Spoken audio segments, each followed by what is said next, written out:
Good afternoon, colleagues. Good afternoon, colleagues. I'm going to ask people to start settling down, please. We're going to start the program in another minute or two. So if I could ask people to settle down, please.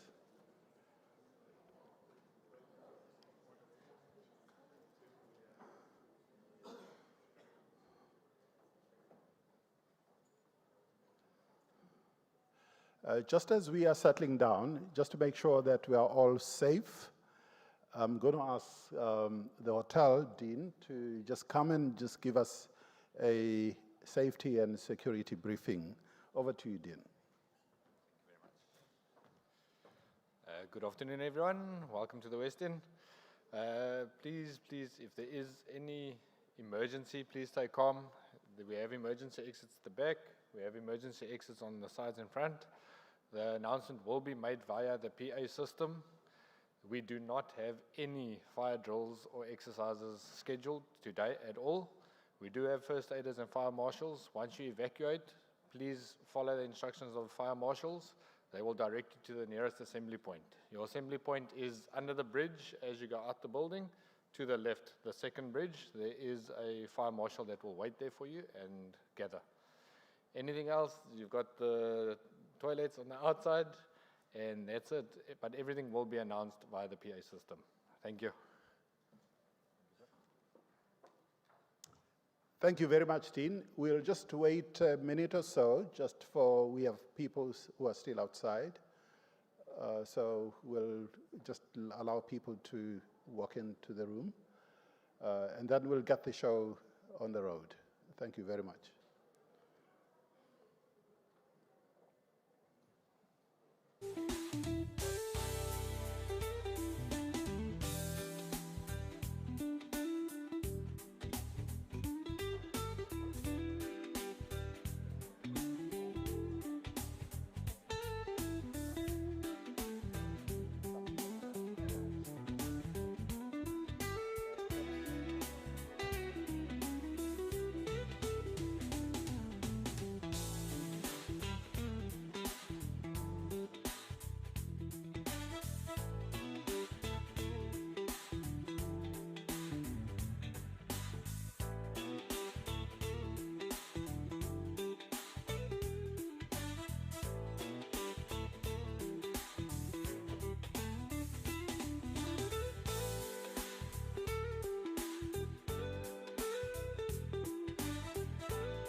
If I could please ask people who are outside, I hope they can hear me. I know people are being rushed through their lunch, so if I could ask people to just come in, please, we'll get started.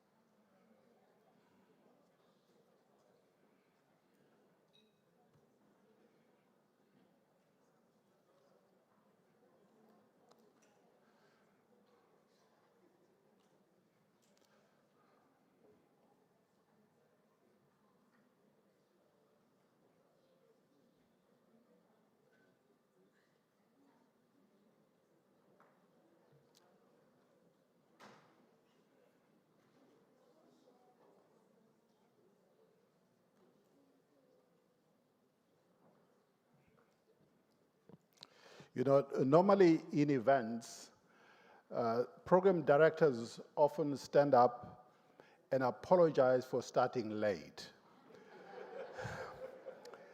This is exactly the opposite. We apologize that we're starting early. But you know, I'm in the room with a whole lot of educators and executives from corporates, so I'm sure you will forgive me for starting at least 25 minutes early than it was originally scheduled.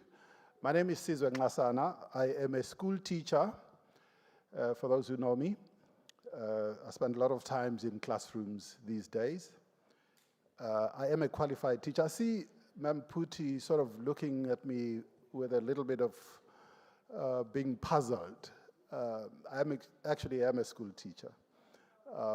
So it's a pleasure to welcome everybody here. And to the Minister of Basic Education, Minister Siviwe Gwarube, the co-chair of this Education Accelerator, and also the Group Executive Director of Naspers and Prosus, Ms. Phuthi, Ma'am Phuthi Mahanyele-Dabengwa, the Minister of Higher Education and Training, who's here, Minister Phuthi Manamela, the DM, the Deputy Minister of Employment and Labor, Ma'am Judith Namadzinga Chabalala. There are a couple of MECs that I've seen in the room. MECs, you are most welcome. Representatives and senior officials from government, various government departments that are represented here today.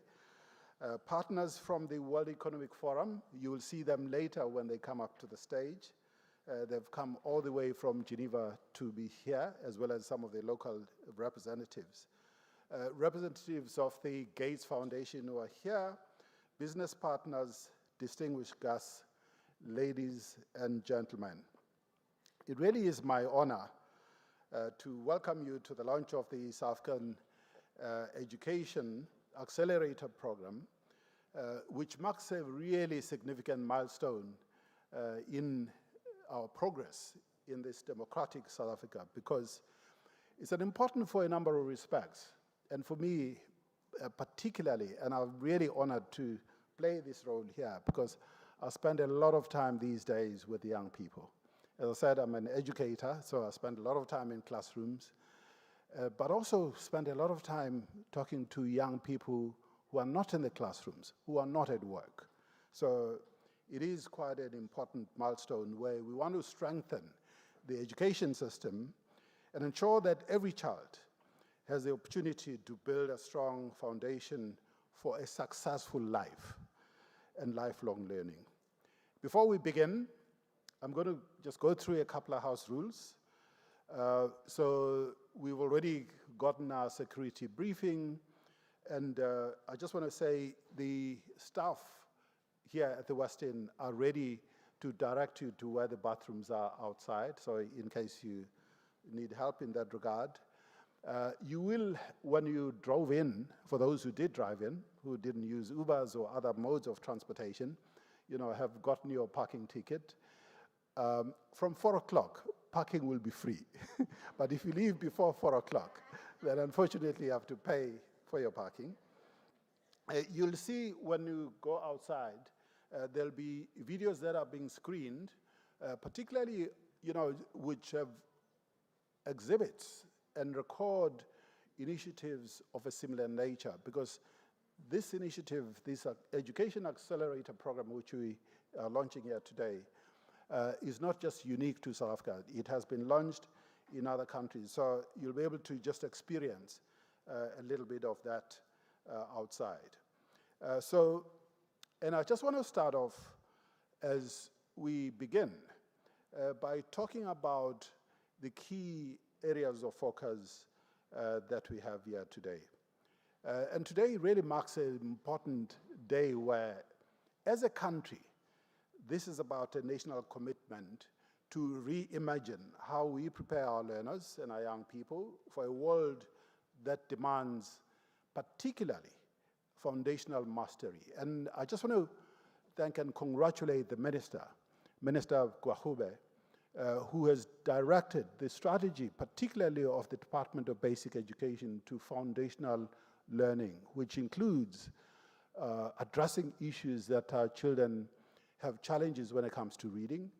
They have challenges when it comes to numeracy, mathematics particularly. But they also have challenges when it comes to skills and competencies, because we all know in the age of AI, knowledge is being commodified. Yes, knowledge is important. But in addition to knowledge that we as educators particularly are imparting and giving to our children, it is absolutely critical that we're imparting the skills and competencies of young people to solve problems, to be creative, to think for themselves, to become entrepreneurs. We're not educating young people just to go find a job, because we know the world of work has changed and continues to change quite significantly. So there are two pillars on which this Education Accelerator is based, and they're particularly important. And I'm sure there are a lot of people here who can count. Normally when you have priorities that are often, said when I was still in corporate, that if you have more than 5 priorities, people don't remember them. So today we have 2 key pillars, and it's particularly important 2 pillars, because that will ensure that all of us can remember what these 2 pillars of the Education Accelerator are all about. So the first project under the Quality Education Foundational Learning is the numeracy research project. Okay, so, and I'll touch a little bit about that, but more importantly, the Minister and the co-chair, Ma'am, Phuthi Mahanyele-Dabengwa, will talk particularly about, those 2 pillars. So the first one, obviously, tackles numeracy research project. The second one is about, foundational literacy in mathematics improvement study, which is part of that, research. And the second pillar is on multiple learning pathways, where, we need to make sure that we are providing our learners, and educators, I might add, with skills that allow them to really, at a school level, have opportunities for pathways into the world of work. And we know that the Basic Education Law Amendment Act, as an example, has created schools that are focus schools. Focus schools, and in addition to that, there's a whole process of curriculum strengthening that is happening in the Department of Basic Education. We see the revitalization of technical schools and as well as vocational schools. And I was just speaking to Minister Manamela earlier that the 2 departments, I'm really, really so pleased that Minister Manamela is here, because essentially the education system, yes, which was divided into 2 systems in 2009, basic education and higher education and training, essentially is one system. And the 2 systems have to work together. So building on the foundations of foundational learning and literacy and numeracy, Pillar 2 extends learning into the world of work. And I happen to be really privileged in this regard because I started working in Gauteng, particularly in the schools of specialization. In Gauteng, we've brought industry into the schools. We've brought the QCDO to accredit schools' workshops that are industry standard. We are training teachers. We already have teachers that are certified, as trainers and assessors by higher education, by the QCDO, which essentially allows these schools, ministers, to actually give micro-certification and credentials in a number of areas: electricity, plumbing, motor mechanics. We just did a huge gas installation in one school in Gwarube. So young people are now really not just learning what they are learning in the classroom. They're also having exposure to workshops. We have a number of young people every Saturday. They're going to actual industry workshops, for motor mechanics and things like that, getting real life exposure of what they're learning in the classroom. How does it really apply in industry? But the issue is, there are a lot more we can do in this regard, which is why we have this Education Accelerator. So it is to mobilize partners, and I'm really pleased that we also have teacher unions in the room, to mobilize partners, the private sector, government, and civil society, to support the Education Accelerator program so that the lot of our children can be improved, the lot of our children can be made better. And at the end of this program here today, there will be pledges. So we'll be asking partners to pledge their commitment to supporting the program. So it's a really important day in the life of education in South Africa, but particularly, we cannot continue to fail our children. Our children are waiting. So they may not know that we are all meeting here, but they're waiting for us to come up with the answers that are going to shape and improve their lives. And at this point, it is my pleasure to introduce the co-chairs who are going to address us here today. And I know Minister Gwarube said, I mustn't go back to where she grew up, and in the introduction. But Minister, it is my pleasure to introduce you as our youngest, cabinet minister and minister in basic education, youngest in the history of this democratic South Africa. And the minister has undertaken a number of really important strategic reorientation of the education system, particularly the Department of Basic Education, particularly in areas such as foundational learning, including the mass rollout. It's it's massive. The massive rollout of ECD, or ECCE, as we should call it, early childhood care and education, where there's a whole process, not just of registration, but of professionalizing those mamas and gogos, because it's mainly them. I know there are a couple of males, who are involved in the ECD space. How do we make sure that the cognitive development of children, as was indicated in the Thrive by 5 study, that we're really investing in our children at a young age, which has been proven, improves their lives well after they are adults. So I'm going to introduce the minister to come to the stage.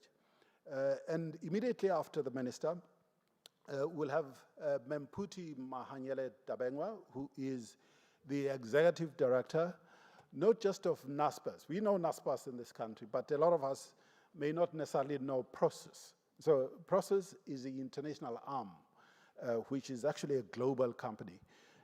So Phuthi Mahanyele-Dabengwa is the executive director and the group executive director of Naspers and Prosus. And having joined Naspers in South Africa way back in 2019, and later appointed to the boards of Naspers and Prosus. And she served as an independent director of Vodacom Group and sits on the UN Global Compact Network, the South African board. So I will introduce her later, after the minister, but let me take this opportunity and honor to welcome Minister Gwarube to the stage.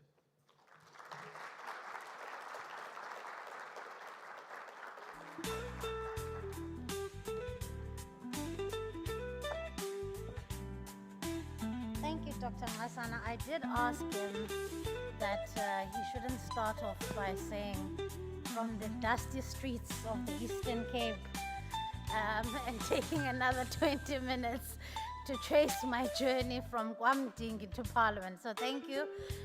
Thank you for abiding with me. I appreciate it. To the Minister of Higher Education, to Deputy Ministers who may be in the room, my co-chair, Ms. Phuthi, Mahanyele-Dabengwa, and our partners in business and industry, leaders from academia, organized labor, I've seen many of you here, civil society, and representatives of the South African Education Accelerator. Ladies and gentlemen, a very good afternoon. This launch of the South African Accelerator arrives precisely at the right moment.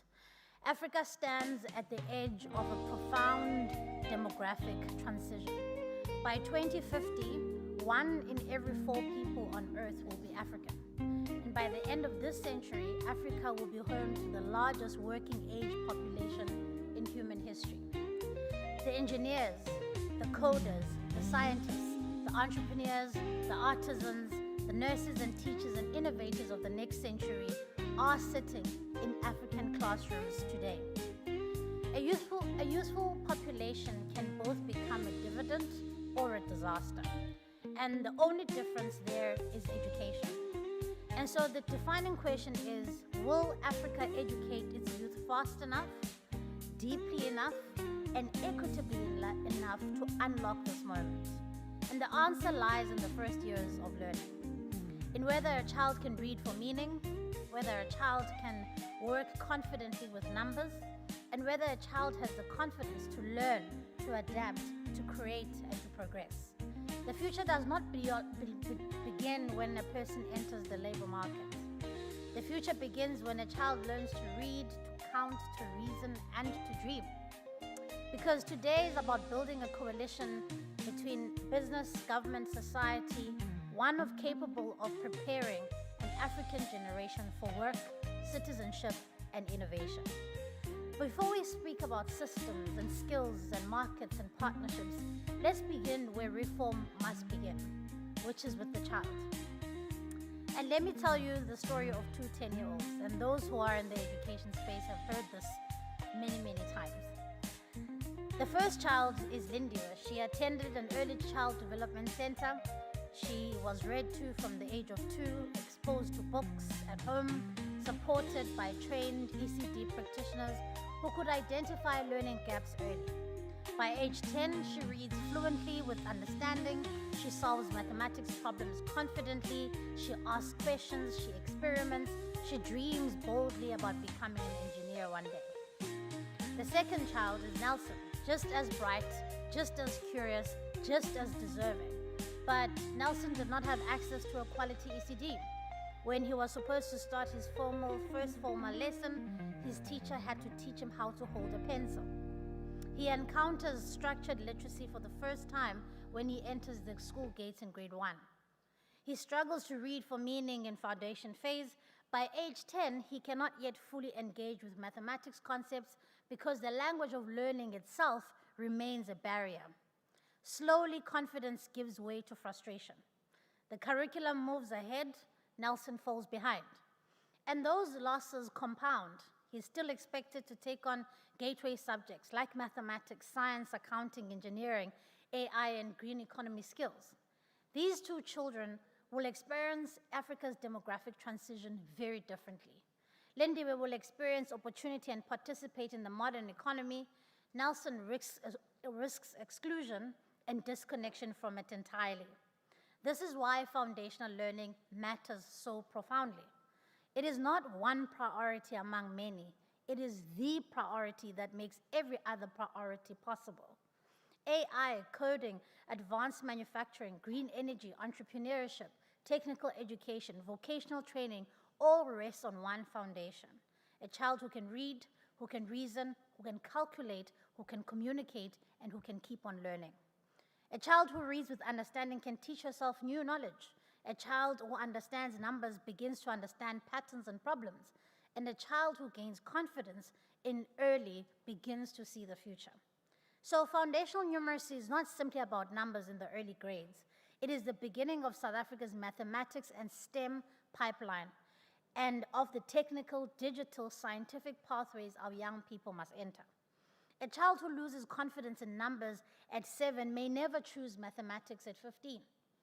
Early numeracy opens the first gate to the future and to the future of our economy. And that is why this administration has placed foundational literacy and numeracy at the center of reform regarding reading benchmarks in all official languages through Funda Uphumelele National Survey, stronger teacher coaching, structured pedagogy, and early childhood development so that every child can thrive by 5. And this is why this accelerator comes exactly at the right moment. This accelerator brings partners together around 2 connected streams of work. The first is foundational numeracy research, because early mathematics begins in our mathematics, STEM, and technical skills pipeline. The second is multiple learning pathways through focus schools, because strong foundations must lead to somewhere real, into a credible, technical, vocational, digital, entrepreneurial, workplace-linked opportunities. But government cannot do this alone, and that's why you are here today, and your presence here is very much appreciated. The future is shaped by industry, labor markets, communities, and families. Schools cannot prepare children for a world they are disconnected from. Business cannot wait at the end of the pipeline and lament that skills were never built. Philanthropy must strengthen the system, not create parallel projects. The future demands co-creation, evidence, alignment, investment behind what works, priorities pursued with urgency and accountability. We need employers, universities, TVET colleges, innovators, schools to design the capabilities our economy needs, informed by real labor market realities. And that's why the second stream of the accelerator will focus on strengthening multiple learning pathways through focus schools, credible routes into technical, vocational, digital, agricultural, arts, engineering, entrepreneurship, and work-linked opportunities. Through the accelerator, the department will focus and work with industry partners to match real expertise to real subjects, connect focus schools to workplace exposure, and support teachers and learners with the tools, the equipment, and the practical experience these pathways require. We want these schools to become living bridges between the classroom and the economy, between the classroom and higher education, places where talent is not only discovered, but it's developed, it's directed, and it is dignified. These cannot be second-class routes. They must be rigorous, they must be respected, connected to real opportunity, and built on strong foundation. And so today I call on our partners to support both arms of work, building the evidence base for stronger foundational numeracy and strengthening focus schools as a credible pathway into opportunity. Ladies and gentlemen, business understands a deeper truth. No company can flourish where children cannot read, young people cannot access opportunity, and education is disconnected from the economy it serves. So education is not a charity. It's an economic strategy, a nation building and an investment into the future workforce, a future innovator, and a future citizen. So that's why I commend my co-chair, Ms. Phuthi, and other corporate partners who are gathered here today. South Africa must be far more intentional about building an education to employment ecosystem. We need artisans, technicians, software developers, healthcare workers, renewable energy specialists, and young people with the skills to build industries still emerging. But multiple pathways do not lower expectations. They mean more doors. Some learners will thrive academically, some technically, some vocationally, and some in terms of entrepreneurs. But what matters is that every pathway is credible, it's dignified, it's rigorous, and it's connected to real opportunity. So the artisan still needs mathematics. The coder still needs reading with comprehension. The entrepreneur still needs problem solving, communication, and confidence. Foundations are not the opposite of future skills. They make the future skills possible. And so the children sitting in grade 1 today will either inherit an Africa of prosperity or an Africa of a missed opportunity. So we must move beyond pilots that never scale, beyond fragmented interventions, beyond working in silos. The clock is ticking, the child cannot wait, and before I conclude, I want to make an announcement of the next step of the stream of this accelerator. South Africa has learned valuable lessons about structured pedagogy, reading supports, and evidence-based interventions. Now we must bring the same urgency to mathematics. The Department of Education and our partners will undertake research on foundation phase mathematics performance, including the relationship between mother tongue instruction and mathematical understanding. We need to understand how children acquire mathematical reasoning and how language shapes conceptual learning. The engineers and scientists of tomorrow are sitting in foundation phase classrooms today. The artisans and entrepreneurs are sitting right there.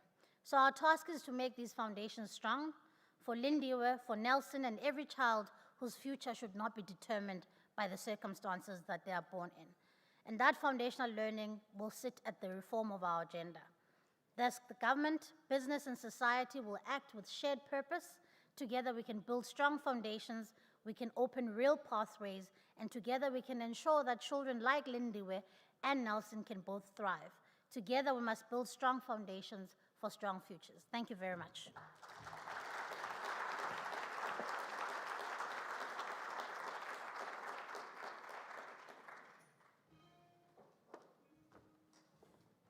Thank you very much. Another big round of applause for Minister Gwarube.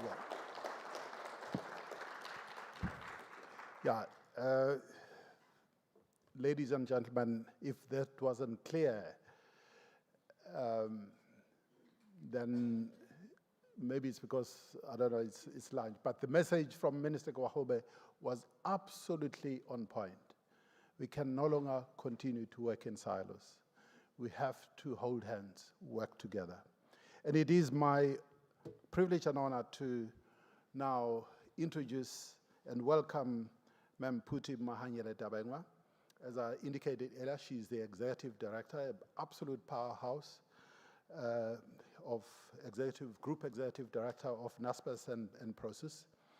And she, amongst other accolades, many, many accolades, is a council member of the BRICS Business Council. Her leadership extends globally. She was chairperson of the B20 Digital Transformation Task Force between 2024 and 2025 and became the co-chairperson of the World Economic Forum Education Accelerator, what we're launching here today.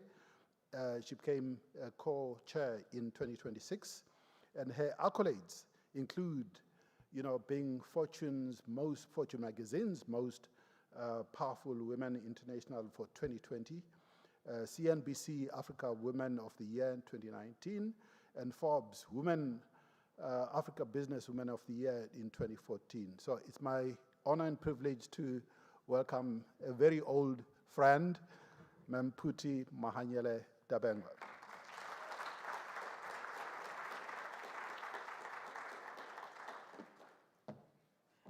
Thank you very much, Dr. Ngasana. I was hoping that you wouldn't go into too much detail, but thank you very much. Thank you to Minister who has really hosted us here, Minister Siviwe Gwarube, Minister Buti Manamela, and the deputy ministers who are here present here with us. I'd like to also thank the World Economic Forum, led here by Chido Munyati, and his colleagues who are here with him. And I'd also like to thank the Gates Foundation, who were also co-sponsors here, as well as many people who are here in the room. Thank you very much to all of people coming from different corporates, different organizations, different foundations who are here with us. It really is an important discussion that we're having here. There's an old proverb that says that a tree is straightened while still young. And that is what we are trying to do here. We want to ensure that what we often see, a profound truth of one science, of data, of lived experiences of millions of families around the world, is something that we can change here in South Africa. We cannot continue to talk about not being able to get access to good quality young people with the STEM subjects that we require. We need to create that talent. And that is why we as Naspers and Prosus are so keen to ensure that we play a meaningful role in being able to access these young people. Because when you look at it, the first years of, the first few years, the first 5 years actually of a child's life from birth to 5 years represent the most critical window of a human being's life.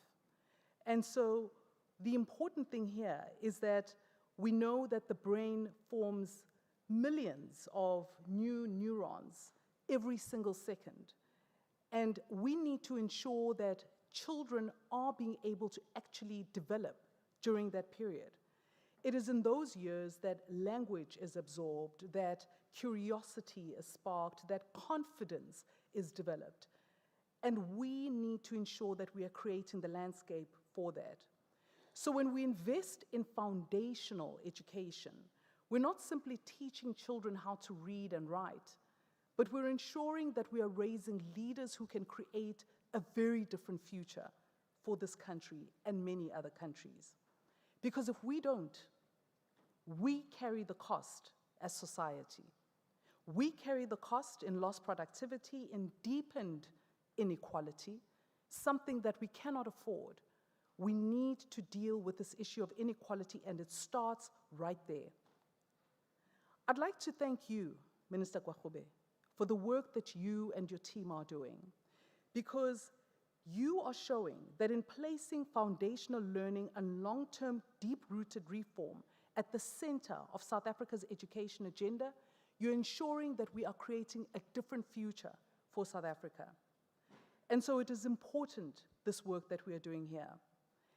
The World Economic Forum has really played an important pioneering role in this.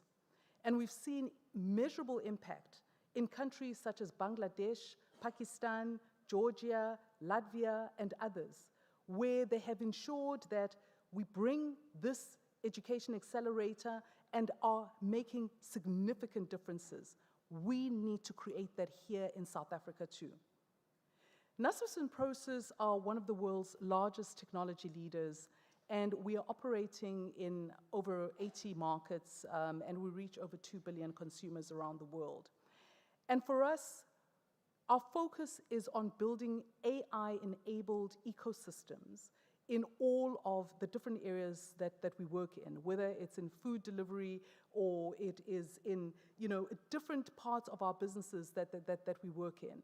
And I see one of our leaders, our CEOs in the classifieds division sitting there, but we are constantly looking for talent, ensuring that we can have access to the right talent, and so this work is so important. And South Africa has immense capability. We have world-class institutions. We have a sophisticated economy. We have significant public investment. The question is not about whether we can build a strong foundational education system. It is whether we are moving with the urgency and coordination that the challenge demands. The data presents us with a clear-eyed picture of the work that is still ahead. Approximately 1.1 million children between the ages of 3 and 5 are not getting any form of education. They're not in a creche, they're not in any form of community institution where they're being provided with the ability to build on their knowledge. And so from that perspective, early childhood development is critical. And we know that right here in South Africa, there's at least over 42,000 ECD centers that are unregulated. And so there's a lot of work in ensuring that we have the right education in place by the right people. And we have, as I mentioned, all the capabilities. Treasury has put aside 10 billion rand. We have a lot of capability to ensure that we can achieve what we need to achieve. I'm sure all of us are familiar with the Thrive by 5 index, which tells us about how we are doing and how children are being able to do. And what's important about that is that these are not just abstract figures. Behind each of those numbers is a child who deserves the full right to become the leaders that they were born to become. But here's what gives me confidence. We have both the plan and the resources. The Bana Pele Blueprint for 2030 commits us to bringing 1.2 million more children into quality early learning by 2030. And with 6.3 billion rand allocated into ECD conditional grants over the medium term and 496 million rand of the ECCE Outcomes Fund, as well as 236 million for the ECD Nutrition Fund, the financial architecture is in place. And so the focus now is on execution. The Education Accelerator that we are launching today is a direct response to the realities that confront the millions of children growing up here in South Africa. It is anchored in shared ownership, and that is why we are all here, coming from different spheres of our economy, to ensure that we can really tackle this problem together. This is not about government asking the private sector to fund a project. It is not about the private sector coming to see what they can add to their ECD program. This is about us as South Africans finding a way forward to ensure that every single child is able to get access to quality education at that young age, up to the ages of 5 years old and beyond, so that they can become the leaders that they were meant to be. We are at a moment in time where South Africa's operating environment has genuinely improved, and we see that when we look at the economy of South Africa. Load shedding is largely behind us. The fat of grey listing has been resolved. The fiscal trajectory is stabilizing, and the government is making significant progress with respect to structural and policy reforms. And so, why are we here? It is about these children. And so from our perspective as Naspers, we're not only here as a contributor, we're here also as a convener, as a partner, and as a catalyst. Our role is to ensure that we bring many more of us. And I'm very happy to see many organizations here. I see, for instance, someone here from, the First Rand Foundation, the leader of the First Rand Foundation, actually. There's many organizations that are here in the room, and so it is about us being able to take real action in ensuring that we can play a significant role in changing the lives of these children. At Naspers Labs, we have already trained within the last 5 years 8,657 young people in digital skills and technical skills, and we've achieved a 95% placement rate into ICT roles. And so it shows that when these young people are provided with the correct skilling, they're actually able to be absorbed into roles that typically we would have to bring in people from overseas for, but we're able to actually develop the skills that are required. And that is why today we are pledging to support the Education Accelerator and helping to shape the future of education in South Africa.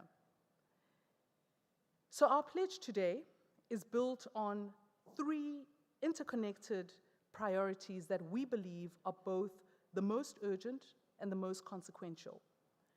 The first one is strengthening early numeracy and foundational learning. Secondly, it's supporting South Africa's mathematics and STEM pipeline. And then thirdly, it's supporting schools that connect learners to technical, vocational, digital, and workplace pathways. In the immediate and pilot phase, we will work on selected math, science, and technology schools, focusing on grades 9 to 12, based in the Western Cape, in Gauteng, and in KwaZulu-Natal, through a structured adopt-a-school partnership program. We envisage that the accelerator will strengthen digital literacy, build foundational digital skills, and expose learners to the technology sector. Critically, this work is not only about learners. A central pillar of our model is teacher development. We know that equipping teachers with strong capability is how we ensure that long after we've left, that this education is able to continue. So bringing teachers as a part of this is a critical part of our process. And so we're exploring establishing a fit-for-purpose pathway that will feed into the Naspers Labs program alongside career exposure. The class of 2025, as we know, achieved an 88% national pass rate. However, what we want is to go deeper in terms of what this actually means. How many of those are people that were able to go into STEM careers?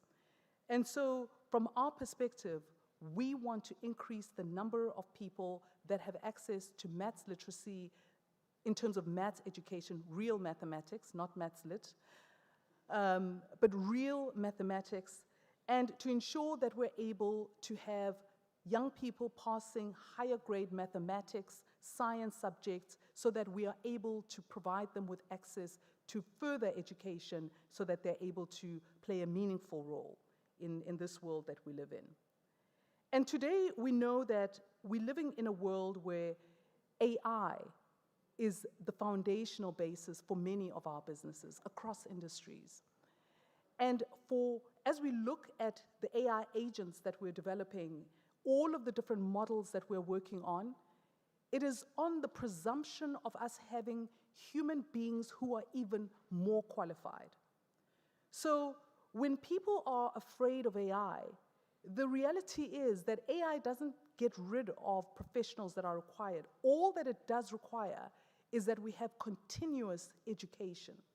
So ensuring that young people have access to good quality foundational education will ensure that they continue to have that hunger for continuous education. Because in the world of AI, they need to be continuously learning so that we can ensure that we're getting quality information from all of our AI agents, all of the different products that we develop in the world as we seek to become more successful in all the work that we do. And so I extend a direct invitation to all of you in the room. Let us collaborate. Let us ensure that we are focused on supporting Minister Gwarube and I in ensuring that we can really push this work and change the narrative of South Africa. Let us be able to produce the quality skills that are required in this country. And so what I'm asking today is that we all find a way in which our different organizations are able to contribute to the discussion that we are having here today. We have a plan as Naspers and Prosus. What I hope is that all our different organizations here will also be able to speak of plans that they have towards ensuring that we're able to create a different future. And so, ladies and gentlemen, in closing, the greatest gift any society can give to its children is ensuring that we create a meaningful foundation.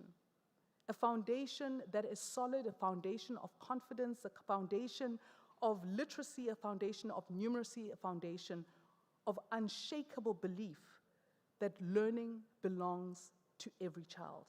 So let us come together and build this new South Africa that we need to see. Thank you.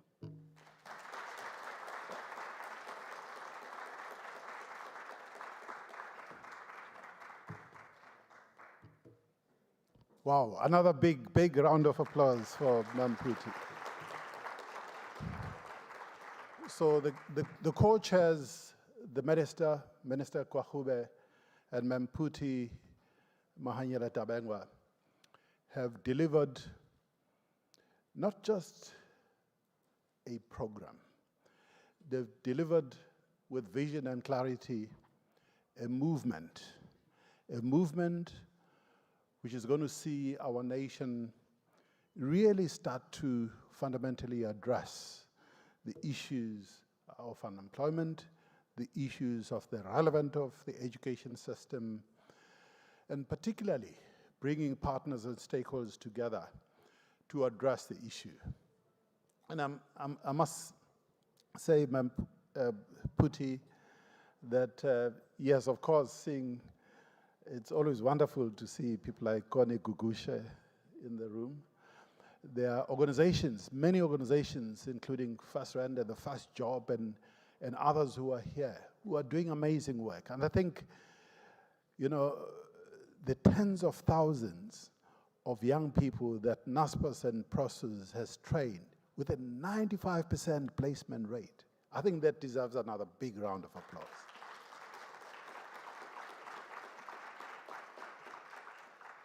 So it's now my honor and privilege to welcome colleagues from the World Economic Forum. So the World Economic Forum Education Accelerator program is a global initiative, as I said earlier, that seeks to future-proof the education systems, not just in South Africa, but all over the world, and bringing together governments, civil society, and business to align, particularly because we all see the world of work is changing and changing very rapidly. So this innovation seeks to particularly influence and impact the education system to create multiple pathways for young people by bringing together, the different stakeholders. And today, the World Economic Forum in this country, as indicated earlier, we have colleagues who have traveled all the way from Geneva to be here with us today. And we're now going to hear presentations from Tanya Melbeck as well as Ostap Lutzeheim, who will make presentations on accelerating talent readiness for the new economy. And this will bring focus on the global context of how we can actually learn from those that have gone before us. So particularly when it comes to actionable things, because this is not, we're not just gathering here, to talk. We're gathering here to map actionable things that can actually be done on the ground. So I'm going to ask both Ma'am Tanya Melbeck, who's the manager for Education 4.0 and education initiatives at the World Economic Forum, as well as Mr. Ostap Lutzeheim, who's the lead education skills and learning, at the World Economic Forum. So over to you. Let's give them a big round of applause.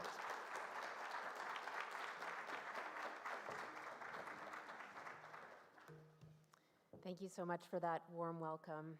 Honorable ministers, distinguished guests, ladies and gentlemen, on behalf of the World Economic Forum, and the Center for the New Economy and Society, it is a great honor to welcome South Africa to the Accelerator Network. We are deeply grateful for the leadership of Minister Gwarube and Ms. Mahanyele-Dabengwa, whose vision and commitment have been instrumental in bringing this accelerator to life. I also want to thank the Department for Basic Education, whose tremendous work already underway, and coordinating ambitious multi-stakeholder collaborations is no easy feat, and the dedication of the DBE team has been truly exceptional. I also want to thank the Gates Foundation for their partnership and support. At the forum, we believe that talent and skills are becoming one of the most important economic determinants of competitiveness and resilience. We may not know exactly which technologies or industries will be needed in the next decade, but we do know that economies that are able to prepare their people for change will ultimately succeed. And that is exactly why this accelerator matters. Because today, labor markets around the world are undergoing profound change. New jobs are emerging, new tools are reshaping work, new tasks are being created, and new skills are becoming essential. In the World Economic Forum's Future of Jobs report in 2025, we've projected that 170 million jobs created globally and 92 million displaced. Overall, that is net positive, but beneath those numbers is enormous transition. The jobs being created are not the same jobs being lost. They require different skills in different sectors and often in different locations. So the real challenge is not whether jobs will exist. The real challenge is whether or not people, businesses, and education systems can adapt fast enough. Work has already begun on our next edition that will be launched in January 2027, and it will examine how labor markets are responding to AI, geoeconomic fragmentation, and demographic shifts. But behind all those numbers is a deeper question. What are the forces reshaping work and opportunity? Oh, sorry. Let me just slip back. Technology is the biggest force, but not the only one. Alongside technological change, 4 structural forces are reshaping labor markets simultaneously: demographic shifts, green transition, economic uncertainty, and increasing geoeconomic fragmentation. Together, these forces are changing not only the nature of work, but also the capabilities economies will need in order to remain competitive. And among all of these drivers, one technology stands out in particular: artificial intelligence. When we look at the data from our global risk report, one trend is especially striking. AI may not yet dominate the immediate risk landscape, but it is the fastest rising long-term concern. Over a 10-year horizon, it rises dramatically in perceived global risk ranking. The concern is not simply about short-term disruption, it is about long-term structural impact. And labor markets are becoming the tension and the pressure point. Within a decade, AI and automation could reshape tasks across nearly every sector. Some expect extraordinary productivity gains. Others anticipate major displacement. Both outcomes are plausible, but the decisive variable is not technology itself. It is adaptation. How quickly can workers reskill? How quickly can education systems evolve? How quickly can businesses reshape their talent? Because the greatest risk is not automation alone. It is deepening inequality between those who can adapt and those who cannot. We already see inequality ranked as one of the world's most interconnected global risks. AI will accelerate that divide, and this is why talent readiness is so important and matters so deeply. When we ask business leaders about AI, one message comes through very clearly. They expect disruption. In fact, business leaders more frequently anticipate job displacement than job creation. And this explains why talent strategy has become so central to AI strategy. Leaders today face a structural dilemma: move too aggressively and risk losing morale, cohesion, institutional knowledge. Move too slowly and risk losing competitiveness. So the challenge is no longer whether to adopt AI, the challenge is how to reorganize talent around it. At the same time, many executives are making major decisions with very limited and incomplete evidence. No one yet knows whether AI will ultimately prove transformational, deeply disruptive, or more limited than expected. But waiting for certainty is not a strategy. The prudent approach is to prepare. And that is exactly why the forum adopted a scenario-based approach. In moments of profound disruption, the goal should not be to predict a single future. It should be to prepare for multiple scenarios. 3 months ago, we published the 4 scenarios for jobs in the new economy. Some scenarios are optimistic, some are deeply disruptive. In some futures, AI accelerates productivity while workers successfully adapt. In others, automation advances much faster than workforce readiness, and this creates social and economic tension. Perhaps we have limited influence over the speed of technological advancement, but we absolutely have the ability to accelerate how people, institutions, and economies prepare for it. So what does that mean specifically for South Africa? This slide shows the skills employers in South Africa value most today. What stands out immediately is the growing importance of analytical thinking, resilience, adaptability, and technology-related capabilities. These are not only technical skills, they are human capabilities that allow individuals to navigate uncertainty, solve problems, and continue learning throughout their careers. By 2030, the shift is even more pronounced. The fastest growing skills in South Africa are increasingly concentrated around STEM and digital capabilities. And this matters because future competitiveness will not depend on technology, on access to technology. It will depend on people and access to people who can work effectively with it. And finally, when employers in South Africa were asked what would most improve talent availability, one message becomes very clear. strengthening the public education system is among the top priorities. And I think that reflects something important because, as we've mentioned, businesses are increasingly recognizing that talent development cannot begin only at the point of hiring. It starts much earlier in foundational learning, in providing opportunity, and ensuring that young people develop the capabilities to participate in a changing economy.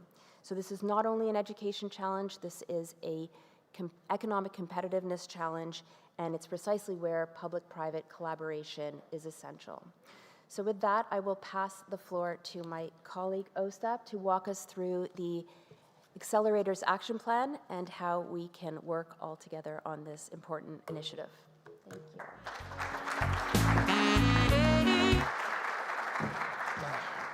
Thank you very much, Tanya. It's a fabulous honor to share a stage with such a distinguished speakers. As you noticed, we spent quite a lot of time understanding the complexities, risks, opportunities that technology and economy brings. And 10 years ago, back in 2016, we clearly understood that none of these shifts, none of these challenges can be addressed by the government, industry, civil society, academia, or philanthropy. Therefore, we launched this accelerator model specifically for this, to bring all the different stakeholders to navigate socioeconomic disruptions. Now we have over 40 of those accelerators, and we are super thrilled to welcome South Africa joining this network. Some of the accelerators focus on accelerating gender parity, some focus on equitable transition, some on future talent readiness, as the one in South Africa. Even as today we call it a launch event, the work started quite in advance. Even back in 2023, we hosted an initial exploratory roundtable. Some of you were there, sharing your concerns, insights, ideas, and opportunities. And this has been very helpful to inform the decision and guiding strategy for this accelerator. Over the past few months, we also worked very closely with the Department of Basic Education and to sort of conduct the initial study and identify key challenges, set the priorities for the accelerator. We understand that if we focus on everything, we will not achieve a thing. So this time was very valuable to identify two priorities. I want to give a massive shout out to colleagues at the Department of Basic Education, Jennifer Joshua, Leki Mabunda, Fosiza Mukwenyo, and Tinswalo Ngobeni, who put a lot of effort into making this event happen and to prepare for this journey. At the stage 2, today, we convene local stakeholders to explore potential solutions, and our goal is to kick off this accelerator with the stakeholders who have the influence and the capacity to make sure this accelerator succeeds. At the stage 3, we want to drive collective action and impact, and the word here is collective. If you're in this room, most likely you already have an initiative in place looking into education, youth employment. Our goal is not to provide a set of recommendations from the World Economic Forum. This is not a developmental project. This is a platform where we bring local stakeholders to work together to amplify each other and to accelerate each other's efforts. With these two pillars, we try to exploit the urgent need to address youth unemployment, address the interests and the needs of employers, but also thinking very much long-term how we invest in the human capital.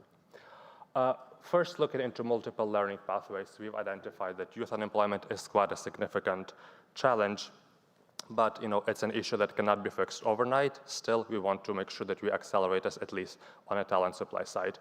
Also want to acknowledge that we mentioned AI, and a lot of young people are very much concerned, very much anxious about the careers that they choose, how they enter the labor market. Mostly, this reflects, the choices for white-collar work, and we know that traditionally the academic road has been positioned as the one leading to decent employment. However, what we know is that high-quality technical vocational education that is designed structurally and purposefully with industry can lead to decent employment, good wages, and good career progression, and provide the avenue into the labor market. In the end of the day, it's the employers who know the skills and the jobs that they will create. And what we've learned from our research from other accelerators is that young learners value exceptionally the ability to directly interact with employers, to learn directly from them, learn about the workplace. This really helps them making economically relevant career choices about their future. Simply, children cannot dream about the professions that they don't know exist, and that direct exposure to a company can be an inspiring and defining moment for a child, but also we want to make sure this is a structured and systemic process. We also want to make sure that the action plan that we designed is flexible, responsive, and that it's responsive both to the labor market needs, but also to the needs of the education system. In terms of foundational learning, I think also to echo both co-chairs, this is an urgent priority. We currently live in a world of unprecedented access to information and learning with digital connectivity, mobile devices, online content. By any historic measure, learning has never been more available. Still, we see that not every single child leaves the school with a good understanding of numeracy and having a literacy. Not only problem, in South Africa, what we noticed, for example, from PISA study that measures learning across 79 mostly developed economies, mathematics, reading, science, all have been in a steady decline since mid-2010. Also, a second point, as Tanya showed, employers deeply value critical thinking, problem solving. Those skills were concentrated within a STEM subjects. We clearly understand that financial services firms need people who can work with data and a lot of information. Mining, construction needs engineers. Technology company needs solid software developers. It is hard to imagine how any of those professions can be trained without even basic numeracy or mathematics. We also heard that those early gaps are really, really difficult to close. We understand that a child that leaves this primary school without basic numeracy is not just behind for a year. This significantly prevents career development and further skills development of these children, denying businesses very valuable talent and preventing career options in the future. So with this project, we also want to understand what would be these pedagogies that will help us close these early gaps. From our research and from many other organizations and from the Department of Basic Education work that's been already done on reading, we've noticed that coaching perhaps is the way. What we've learned is that if you add one-on-one tutoring on top of standard classroom instruction, 98% of academic performance improvement compared to the standard classroom instruction. In reality, we cannot expect any education system to provide one-on-one tutoring to every single child, but perhaps it's the digital technologies, perhaps we can use personalization enabled by AI tools. We don't know, hence that we want to research what would be the best way, what would be the best pedagogies, what would be the best educational innovations. We definitely don't want to jump into anything just because technology is available. We have to align technological availability with the broader human capital development goals. So for the first project, we have 426 schools identified and ready, spanning engineering, agriculture, commerce, tourism. What we ask from Accelerator members is, first of all, we need to capture data and evidence on what are the needs of the employers, what are the jobs, what are the priorities and the skills. We want to review curriculum based on your talent outlook, what kind of jobs and people you will be hiring. So this is an action one, and you all have a piece of paper with the pledges. If you already know what are the skills, what are the schools, what are the geographies, please feel free to fill this in. As a second step, we want to establish partnerships on curriculum alignment and strengthening pedagogical capacities. The key priority here is to ensure that learners, they learn from the equipment and tools that is actually being used at the workplaces, that they don't use materials, they don't use any tools that have been there for 10 years.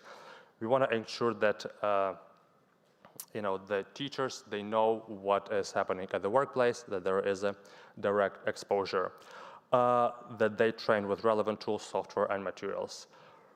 As I sort of say, software, we understand that this is something that is being updated every single year, maybe even more often. So our objective with this initiative is to make sure that this is as routine as we can possibly make. We want to make sure that all the employers commit to sustained presence. This is not a one-off visit, not a ceremonial announcement. that this is a commitment from year after year, semester after semester, welcoming teachers and learners into the workplace, but also demonstrating and teaching in the schools. In terms of foundational learning and the pioneering research that we want to attempt, the Department of Basic Education has already done quite a substantial amount of scoping. We want to conduct an initial research, gather data, and design methodology. And this project, we're also not aiming to publish a PDF and have a written report, but we want to make sure that we engage employers, we engage academia, technology pioneers along the way. This can be done through technical funding, advisory support. Secondly, we understand that the only way to measure if the education innovation actually works is to test it. We need to establish transparent and safe environments to test educational technologies, to test innovations before we roll out those in the schools.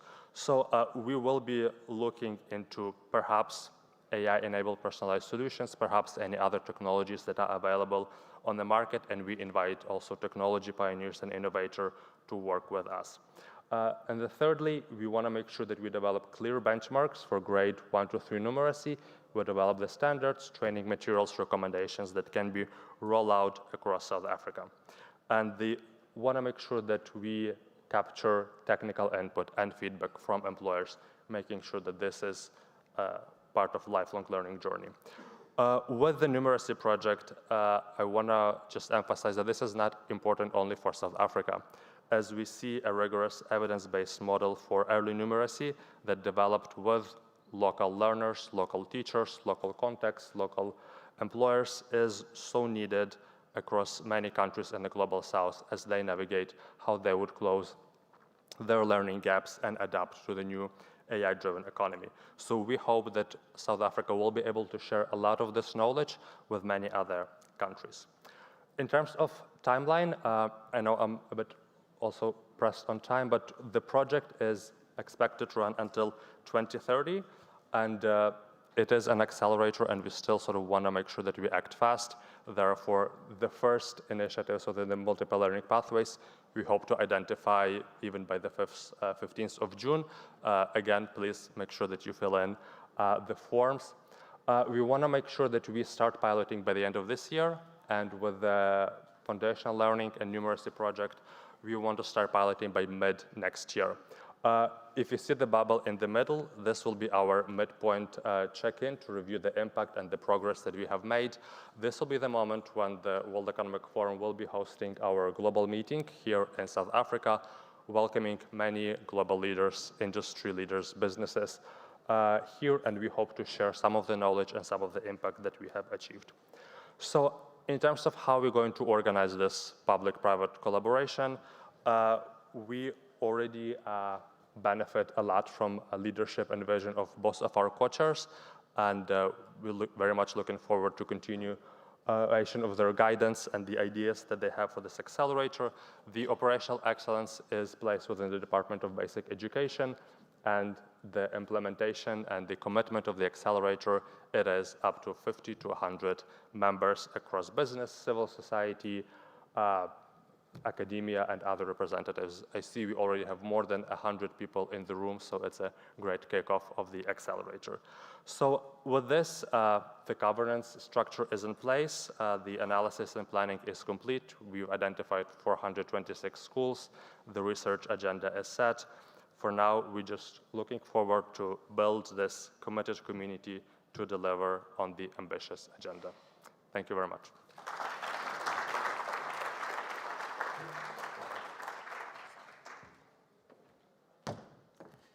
Another big round of applause for both Tanya and Ostap. Thank you very much. Not only have you shared what's happening in other countries, but you've also shared with us very, very practical and actionable things that we can do as a country. And I must say this, because the work that I do now extends throughout the country, throughout all the provinces. We're going to have to think really hard and carefully around how do we make sure that this education accelerator is not just limited to Gauteng, Western Cape, and KZN. It is absolutely critical, that we're bringing the Eastern Cape, the Free State, Limpopo, Mpumalanga, Northern Cape to really meaningfully participate in this project. My own personal experience of working with focus schools or schools of specialization is that both Minister Gwarube and Minister Manamela, we're going to have to think really carefully around how we bring medium-sized companies and some of the sectors. Because, when I do the work, as I was indicating earlier, of getting workshops into schools, into whether you call them focus schools or schools of specialization, it doesn't matter. It is absolutely important for us to recognize the fact that very often I work with medium-sized companies, not necessarily large companies that are members of WEF, especially in outlying provinces. So I think that's something that we're going to have to do to really reach out to those provinces, Eastern Cape, Free State, Mpumalanga, Limpopo, Northern Cape, particularly, to make sure that we're benefiting particularly children, because those children in those provinces are the worst affected by unemployment. I'm not suggesting that children in Western Cape, KwaZulu-Natal and Gauteng are not, but the outlying provinces are particularly severely affected. And it's now my pleasure and privilege to welcome a panel. We're now going to go straight to a panel. So for those people who have questions, I know there are a number of people who have questions on the presentations that have been made. We'll have an opportunity, so both Tanya and Ostap are going to be here afterwards, so you'll have an opportunity. But also, you can engage with the DBE website. So all the presentations that are being made here today will be posted on the DBE website, and including the contact of who do you talk to, because obviously DBE is a very large, machine. So I'm now going to call the chairperson or the moderator of the next session, which is a panel. Ma'am Kasturi Soni, again, a very old friend, CEO of Harambe, which through the SA Youth Program has literally placed hundreds of thousands of young people, not just into work opportunities, into real jobs. So without further ado, let's give a big round of applause to Ma'am Kasturi Soni.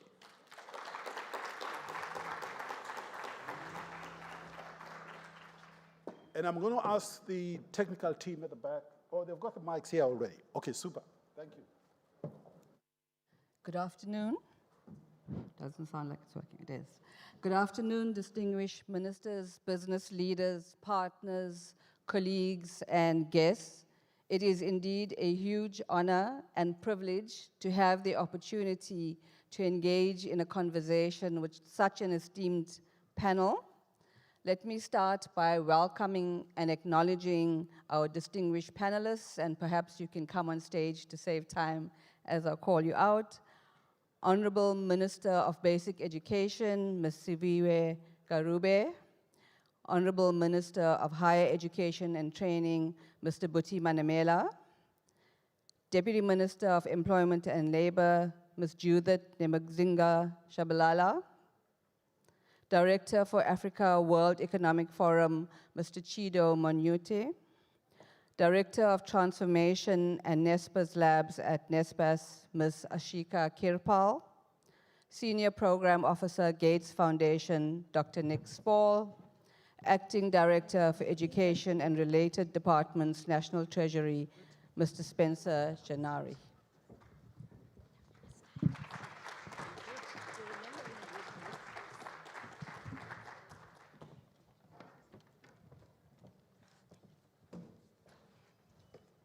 Thank you. As our program director has indicated, we do have time constraints, and it's really unique to have the diversity of perspectives as we do in the conversation today. But I am going to very humbly and respectfully ask the panelists to keep your responses deep and brief, and to really try to stick to 2 minutes so that we get everybody's voices in. As an opening reflection, I just want to quickly share that Harambee works on the end of the spectrum with young people who are entering the labor market. And at the heart of our work is the belief that talent is everywhere, but opportunity isn't.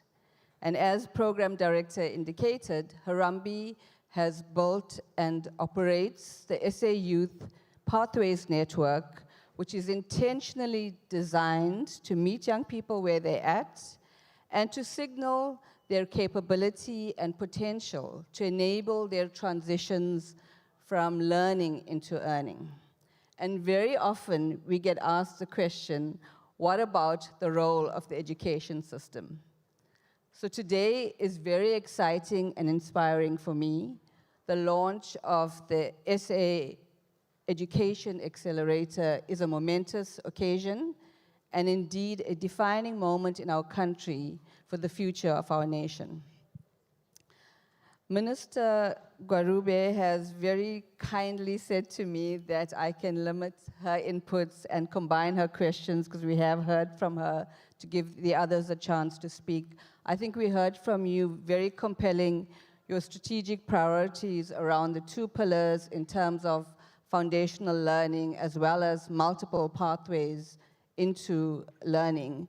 Just maybe, Minister, if you could kick us off by touching on how those 2 strategic priorities will be enabled by the Employment Accelerator.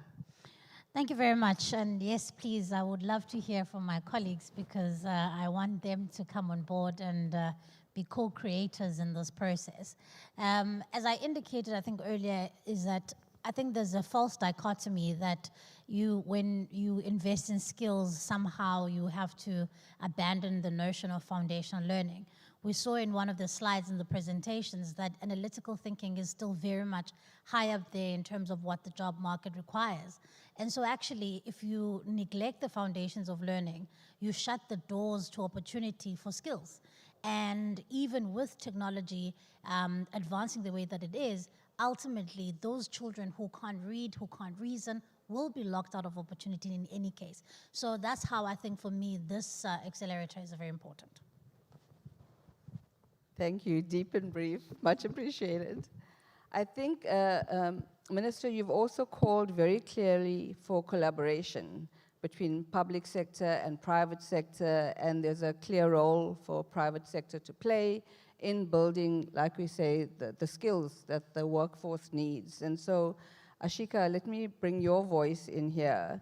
From a private sector perspective, what do you think is the most practical contribution that business can make towards strengthening these foundational skills, reading for meaning, growing numeracy, literacy? Thank you, Kasturi. So technical and vocational education becomes more credible when young people are able to they're able to see opportunities for them in terms of employment opportunities, entrepreneurship opportunities, and long-term economic participation. So businesses play a very active role in connecting education to these employment opportunity, and we can do so through creating programs like apprenticeships, learnerships, workplace exposure, and mentorship opportunities.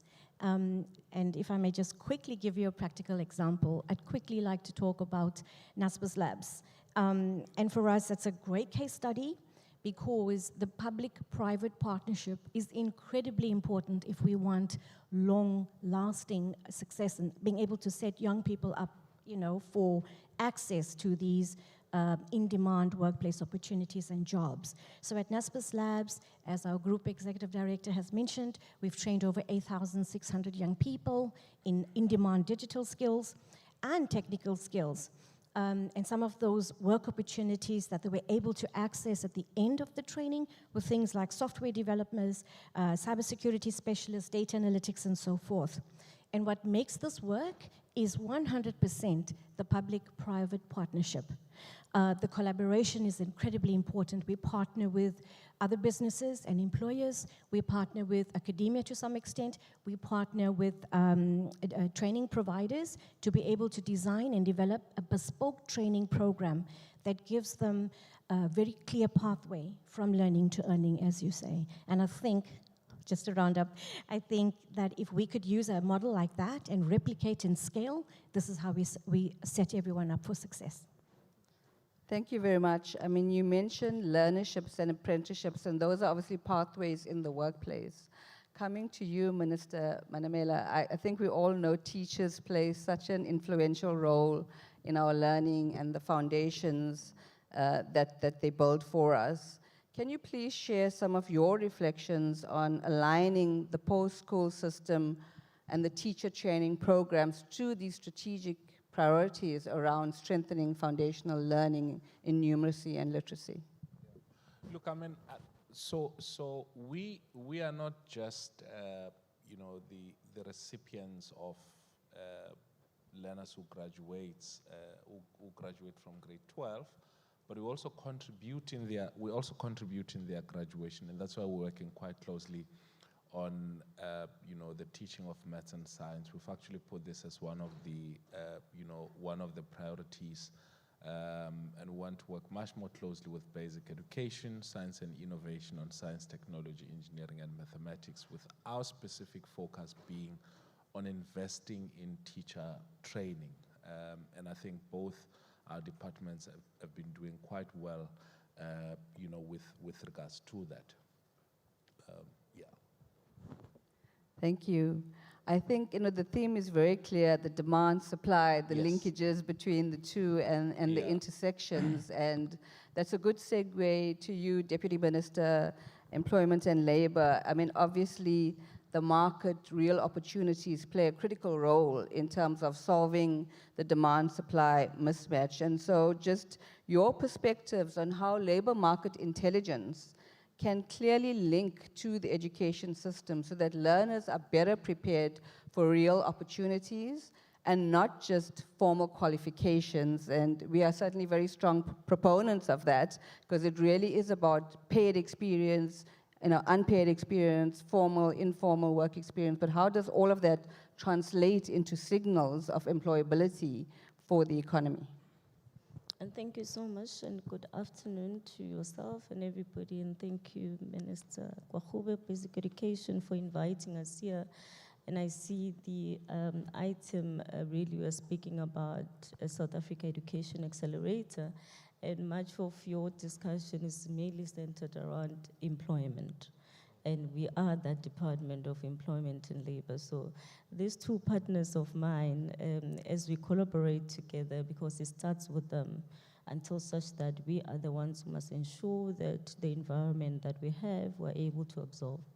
Firstly, for us herein, we need to speak about how to ensure the economy and growth, such that this type of economy can then speak about be it the skills that you require or the work that you need. We have a lacuna in the room, and the lacuna is an inequality society.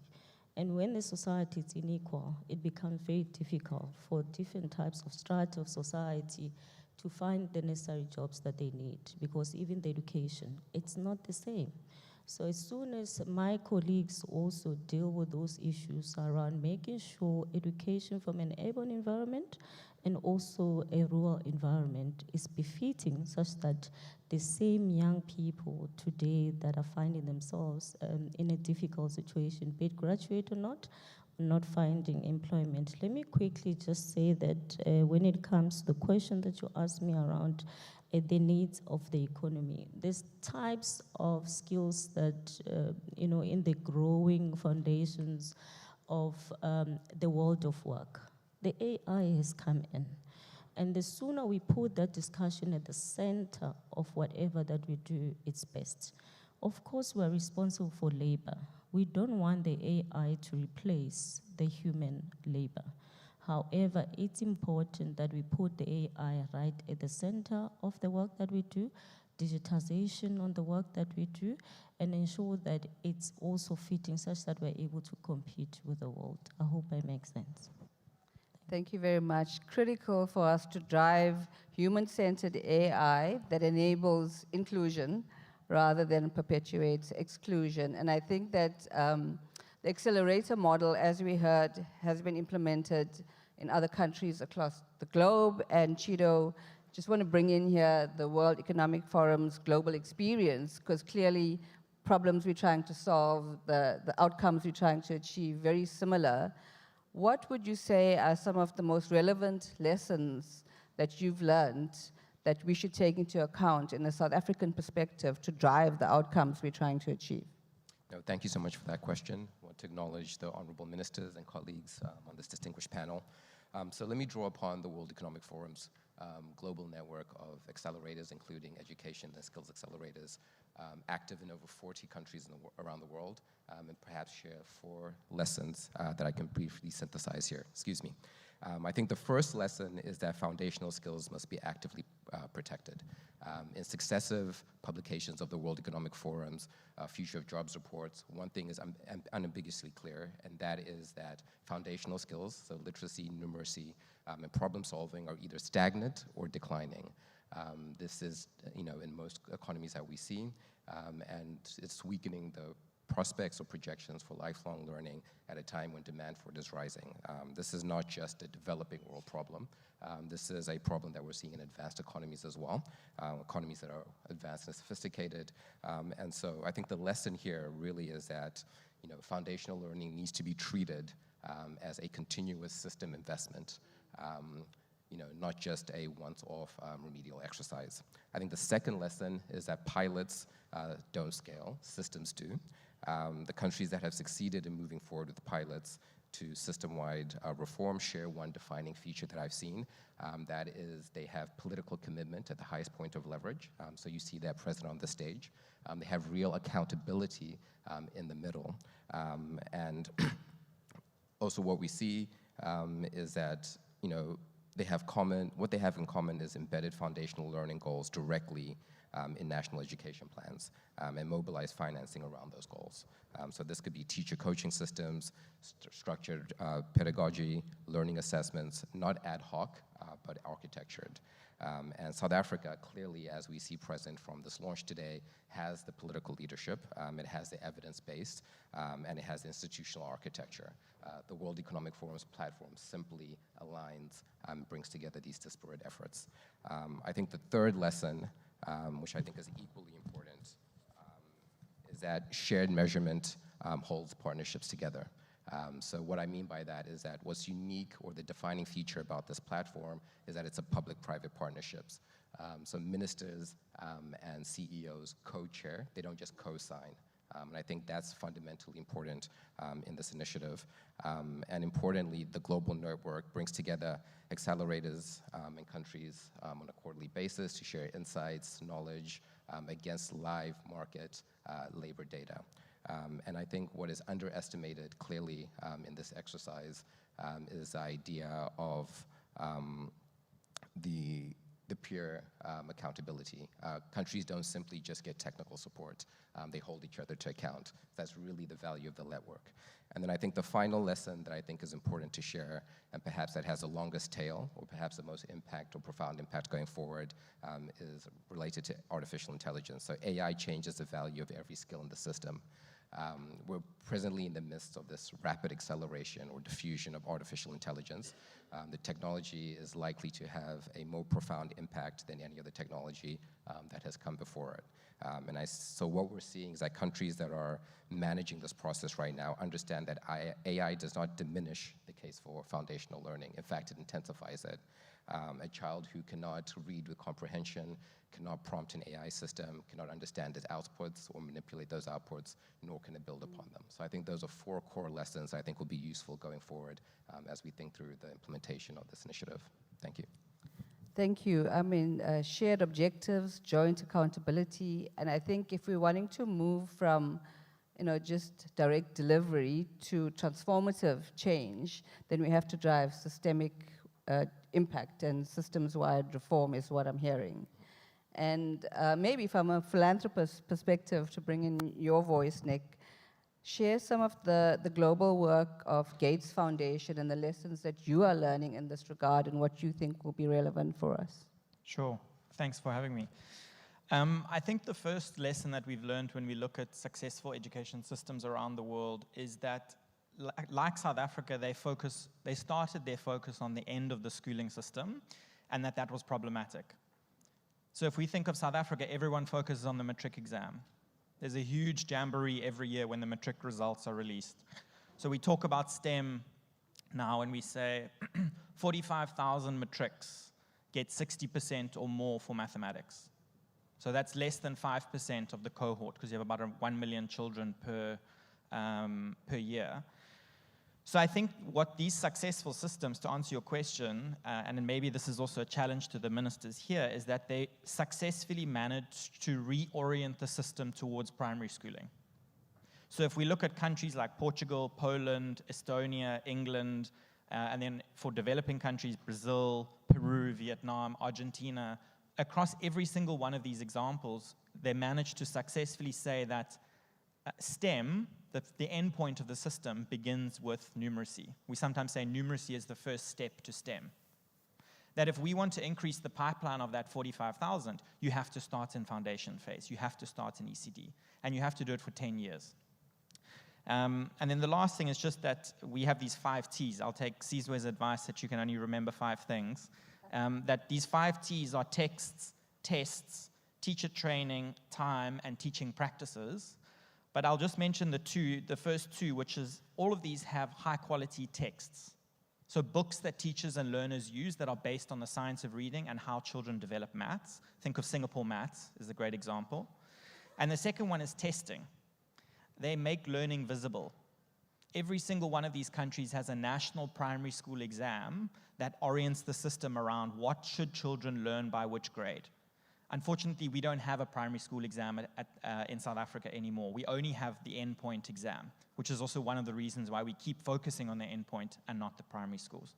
So I'll end it there, but basically that one of successfully reorienting the system towards primary schools. Starting at the beginning, reinforcing all the pillars of this initiative based on the lessons from across the globe. Spencer, to bring you in, I mean, we saw on the slides, the other requirement is, of course, finance and funding. And I think we all know we operate within a constrained fiscus. So just curious on your reflections on how do we prioritize investment in such critical national priorities, given its importance for our future as a country? Yeah, thanks. Of course, resources and funding are critical to this initiative and to the education objectives more broadly. And government is, we can clearly see that government is prioritizing the funding of education from that perspective. We spend over 23% of our national budget collectively on education, higher and basic education. So that prioritization is there from a funding perspective. But of course, we want to ensure that there's, we can make the pool bigger. We can enlarge the pool, and we're always looking for opportunities to do that. I think one of the key ways in which we can do that and ensure maximum impact is what we're doing here today, is focusing on 1 or 2 critical areas, as opposed to a scattergun approach. Focusing on 1 or 2 critical areas, we've identified those 2 here today as being 2 that we want to focus on for the reasons that have been spoken about.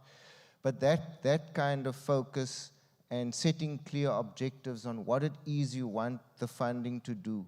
And then very importantly, it's also been mentioned a number of times, is that the collaborators co-create and not work against each other or work separately on their own set of objectives, even if it's towards foundational mathematics. Co-create so that you collectively work towards the focus area that you've selected.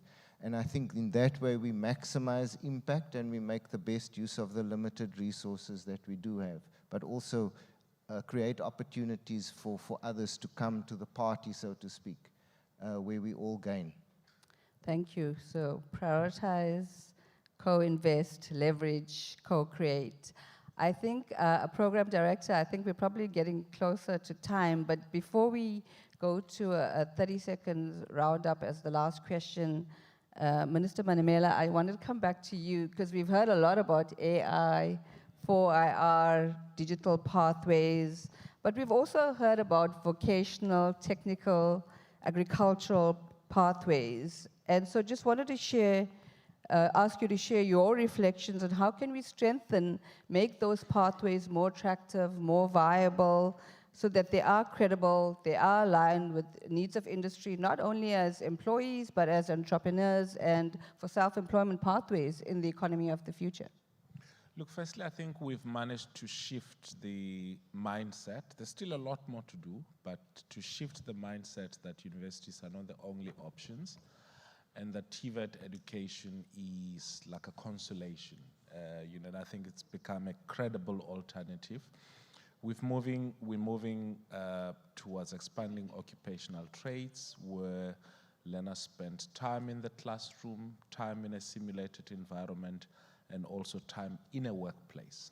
We're engaging business to open up their factories, to place learners in there. The president announced, a shift from 20% mandatory grant in skills development levy to 40%. And that's money that I think industry should not treat as, like a tax and dump it with our CETAs or the National Skills Fund, but an opportunity for industry itself to participate in vocational education and training. And so there is that shift, and I think what even encourages us to invest more in vocational education and training is that most of the students who've been in vocational education training, type training, and the dual system have had better chances of being absorbed in employment than any other students. And finally, that I know we're having a tussle here and there with some in industry and some of the training providers around legacy programs, but we cannot have TVET colleges becoming waiting room for unemployment. But we also cannot have training providers determining what training should be provided for. It has to be demand-led. It has to be aligned with the needs of industry. And so that's what we're actively doing, and to shape and change the focus and attention towards vocational education and training, as a priority. I know many parents in the past couldn't have access to universities, and they want to see their dreams realized through their children by taking them to universities. But vocational education and training is the future, not just of this world. And even all the skills, artificial intelligence, cybersecurity, robotics, coding, and so on and so forth. Those are the type of programs which we're investing resources in as it relates to vocational education and training. That wasn't my 30 seconds, right? Thank you very much. I mean, again, because of where I sit, very inspired and excited about the skills revolution that you are driving through the ministry. So thank you very much for that. In terms of your last 30 seconds, if you could all maybe just briefly reflect on, if you think about the next 12 months, what's the most significant contribution you can make to these strategic priorities we're trying to drive? We can start with you. I think from our perspective, it's to work systemically rather than as a starfish. So I think sometimes in philanthropy, there's a tendency to just throw one starfish back at a time as opposed to try and work systemically. And I think the minister's laid out her priorities very clearly, and we're very keen to support this foundational numeracy initiative. Thanks.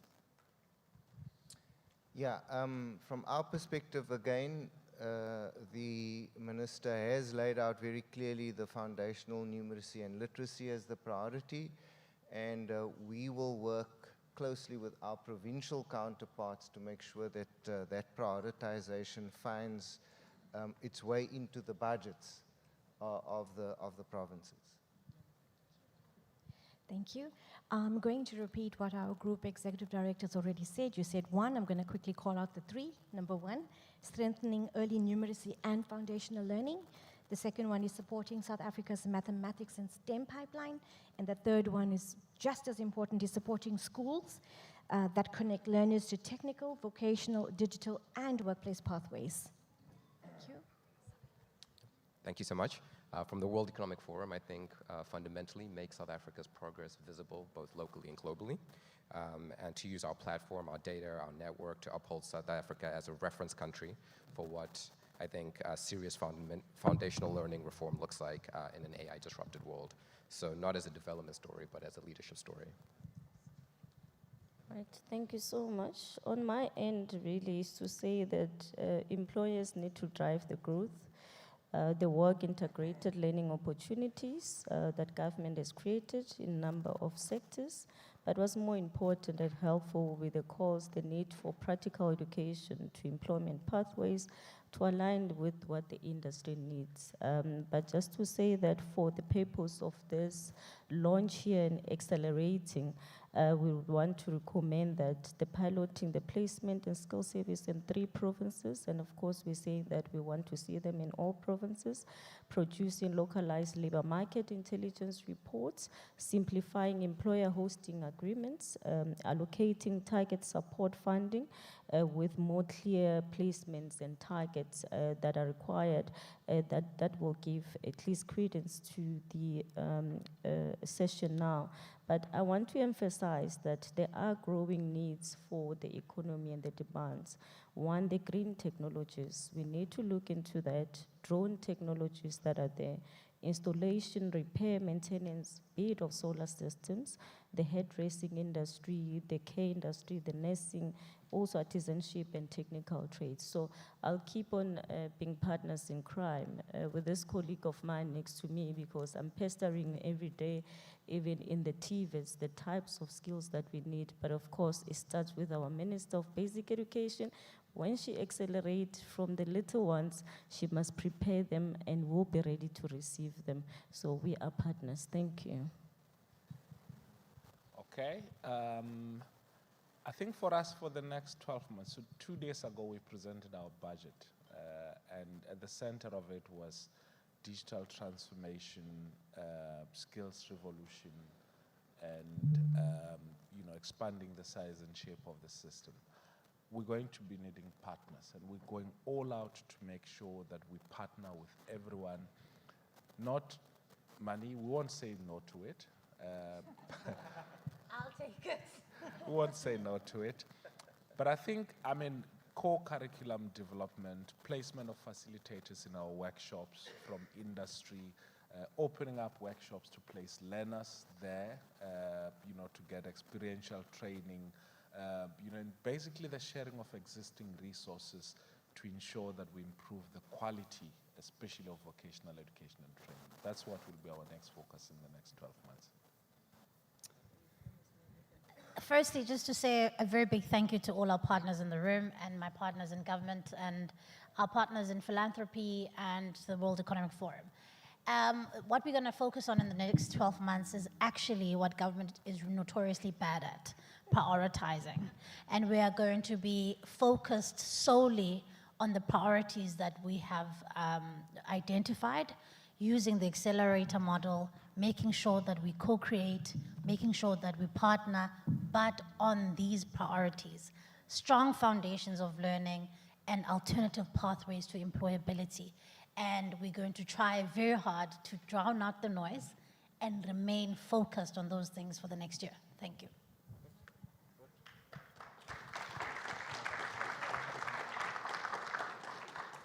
A big thank you to our panelists for your visionary leadership and your unwavering commitment to the mission, and for cooperating with the time constraints.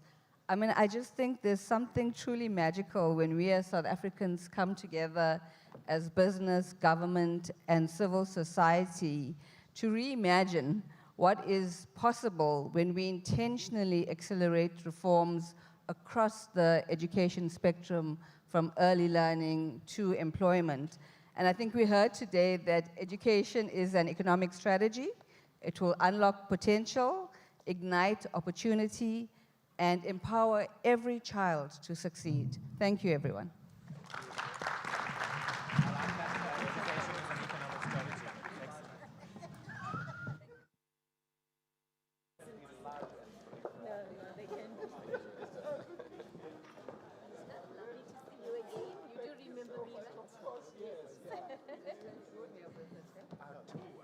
When do we do that? We must check with WhatsApp or the...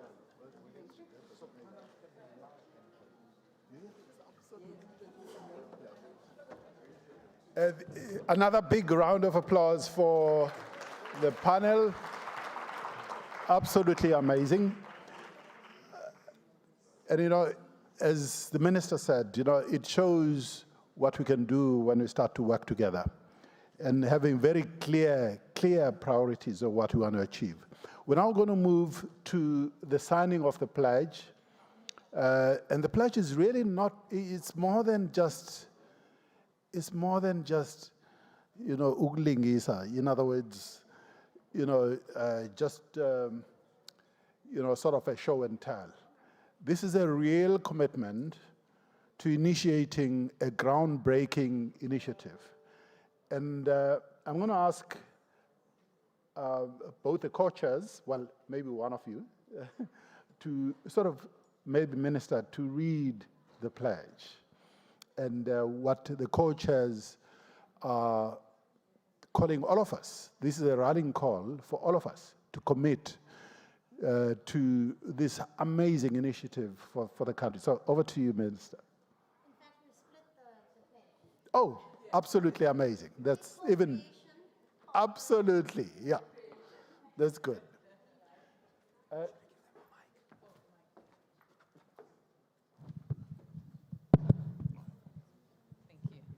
Thank you very much.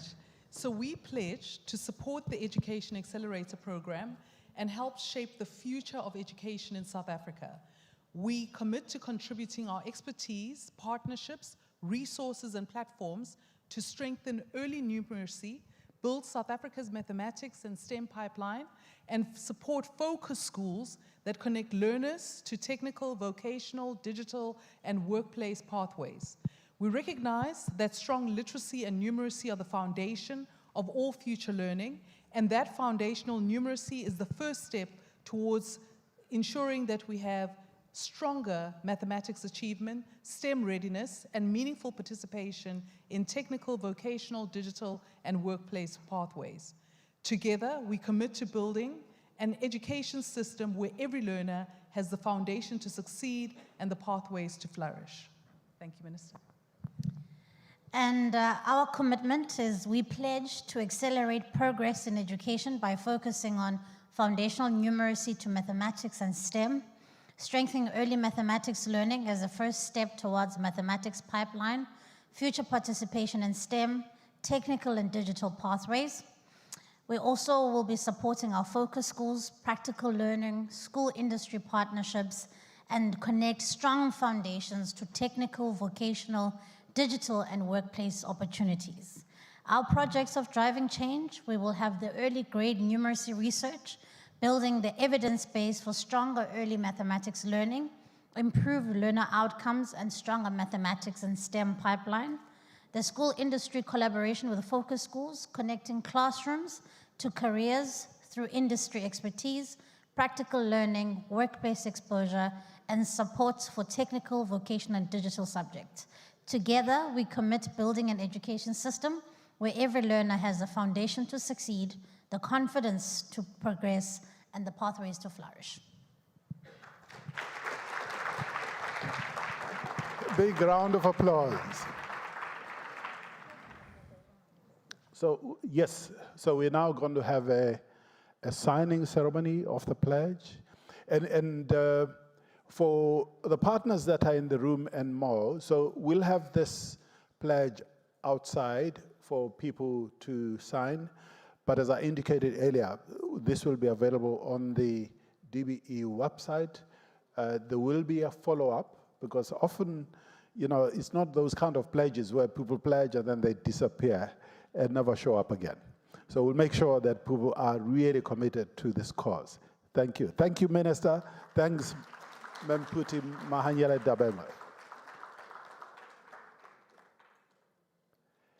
And at this point, I want to recognize, and I must apologize, Dr. Mabuya and Mr. Hlomuga, the MECs, the MEC of the Free State and MEC of KwaZulu-Natal, because we didn't recognize you, sort of properly. We just, I wasn't sure which MECs because we started early.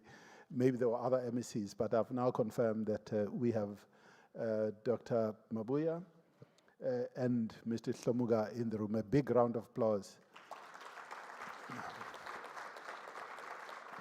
I also do know that there are, a number of very senior officials from not just national DBE, but also from the provincial education departments. So, with, HODs, DDGs who are here. And I'm going to now, in the interest of time, just summarize some of the key takeouts from what has happened today. So, I think the first thing in addressing any challenge is to acknowledge that there's an issue, right? But, defining the problem is not good enough if you don't have actions to follow through and address the problem. So we've identified that, of course, there are challenges when it comes to, just how the architecture, maybe the contours of our economy actually work. I often make this analogy that South Africa is actually not short, one, of money, is not short, as Ma'am Kasturi Soni indicated, not short of talent. But very often, those that sit with the resources are at the airport, right? Those that need the resources are at the bus station, right? So how do we make sure that those that are at the airport are actually meeting those that are at the bus stop? Because, that's often what we see in our country. There are a lot of people with the resources, including money, but often they're at the airport. And those that need the money are at the bus stop. How do we make sure that we have this multimodal system that connects those that are at the airport, right, and those that are at the bus stop? Or maybe even more specific, at the taxi rank. At the taxi rank. Because I think we need to solve for that problem, because there are many people who are at the taxi rank and they talk their own language. They don't talk the language of those that are at the airport. So how do we connect the two? So that's going to be the challenge that we need to address. And I'm really glad that the commitment and the pledges that are being made here today are going to really just begin connecting the airport group and the taxi rank group, that the two are working together. And South Africa is also a very interesting place. I've been, for Tanya and stuff, in my previous corporate life, from my telecom days to my banking days, I've probably been to the WEF at least more than 15 times, close to 20 times in Davos. But very often, even during the global financial crisis, people are talking about the role of business. South Africa was way ahead because of the laws that we have, whether you call them the BBE laws or the laws around how we transform our economy. I mean, this is now way back, 2007, 2008, 2009, during the global financial crisis. The point I'm making is, we have platforms of collaboration. We understand that business particularly doesn't just exist to make money and profits. Business has a very important social responsibility. We get that in South Africa. A lot of countries don't get that, especially countries whose economic structures are capitalist. We get that. What we do need, though, in South Africa is what the minister referred to. How do we get to work together? because, you know, and I work with a lot of corporates in education today. Everybody wants to put their own flags. Everybody wants to have their own T-shirts and their own banners. And I think we need to move beyond that. But also, you know, having been in corporate for as long as I have been in corporate, you know, in corporate, things are quite linear. You solve simple problems. And I know my corporate friends who are here are going to kill me for this, but I want to say it anyway. We deal with simple problems or complicated problems. And I'll explain what I mean. We often don't deal with complex problems. You know, a complicated problem, you sell more product, you cut costs, you make money. I've been in that movie many years, and I've made a lot of money for people in my previous role before I became a school teacher. That's what you do. You sell more product, you go into new markets, you cut costs, you make money, boom, done. Education is complex. It takes time. It's complex. Complex things are not linear. It's not input-output. You've got to work with different stakeholders. And working with different stakeholders, including civil society and teacher unions and everybody else, doesn't mean you just tell them what you're going to do. It means sometimes you need to empower them so that they can engage, as my analogy of the taxi rank and the airport, we can bridge the gap and work together in a real meaningful way. And this is where, for instance, parents become really important as a stakeholder, because when you talk about careers, the future of work, very often, you know, parents are at the taxi rank. We're talking past, and yet they are critical in advising their children. So just to close, it is about working together. It is about what the minister and the co-chair and her co-chair were doing here, co-creation. It is about that. It is about co-investment. You know, government is taking the lead. They have the large budget, you know, in education. Minister Manamela was talking about the budget vote. I know even DBE had their budget vote just the other day. It is about co-investing in addressing these challenges that we face. And absolutely based on the common vision, common ground. And actually, like in any partnership, a lot of give and take in terms of what should happen. So with that, I think it's important we really establish something amazing, something phenomenal. You know, this Education Accelerator program is a beginning of a really significant movement in our country. And I have absolutely no doubt that not only those that are in the room, but more in our country will join this movement. So this is about creation of a movement. It's not just a program. With that, I'm going to really, you know, sort of thank everybody for, you know, being here, and please then put out the word. The word must be out there. You know, we need a campaign, almost a roadshow throughout the country, because as I said earlier, we cannot leave Northwest, Free State, Limpopo, Eastern Cape, Northern Cape in this movement, because after all, there are many. Did I leave another province, Dr. Maboy? Yes, absolutely. You know, so we have to absolutely make sure that that happens. And that those people are also part of this conversation and they know the role that they can play in this movement. The next steps, and maybe the announcement, I'm going to look at Mem Jenny, Joshua there, to just see if are there any announcements that we need to make at this point. Well, let me make this one. So we want to, I know there are a lot of people here, but it's important to capture this moment. So we're going to have a family photograph. I'm not sure how we're going to do that, but we're going to do it. I'm going to ask for guidance from some of those that are able to do this. But also, I think, I don't know if we have time. I know, ministers have to leave and some of the senior people have to leave.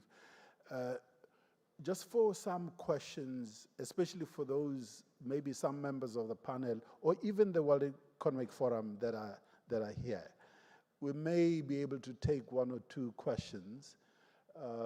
So I just want to sort of, maybe let me give that opportunity right now. If there are any burning questions, if there are thoughts that anybody wants to share, we do have 5 minutes. 5 minutes, for one or two questions.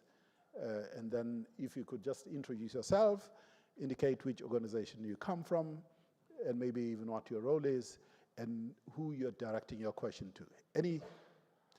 Can I just check, I know we have microphones here, but can we have some help in case? Anybody has a burning question? Oh, there's a hand at the back.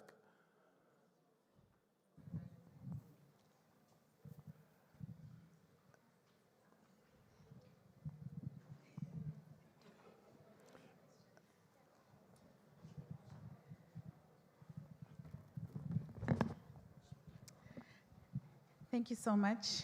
My name is Judy Vilagazi. I'm heading up Telkom Foundation.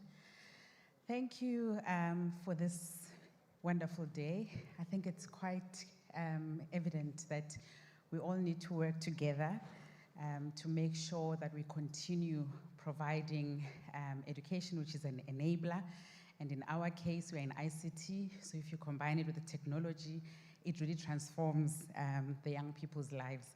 It's a simple question to the representative from the Gates Foundation. I was just writing down when you're sharing the 5 T's, and I think I lost you on the third one. So please remind the 5 T's for me. Thank you. They're texts, tests or testing, training, teachers, and time is the other one. Enough time and enough teaching practices that are based on scientific methods. Thanks. Thank you. Thanks very much, Prof. Nick, as well. Thank you. Any other question?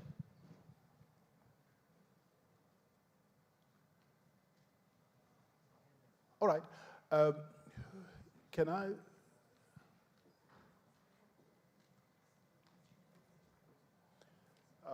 If I could please, for the pledge, and as I said earlier, I've been to many events where there are pledges and, people sign a pledge and then, they disappear. So can I please appeal to partners who want to pledge, as the pledge was read by the Minister, Minister Gwarube and Phuthi, Mahanyele-Dabengwa. We need action, and we have a deadline for the 15th of June. Thank you very much, Minister Manamela. We appreciate it. Thanks very much for being here. 15th of June, please. So 15th of June is the deadline. Most of those that are invited here have already received the pledge documents, so they are with you. Or otherwise, you can contact Jenny Joshua at the back and the team if you want to know where you're going to get the pledge. 15th of June is a deadline for the pledge, because this is really about action. It's not about just, us talking nicely here. And the family photo is going to be at the stairs outside. It will be able to accommodate, all of us here. You will be directed by the team at the back where we should go. But let me, again, a big round of applause to all the speakers, to the panelists, for an amazing, amazing event today.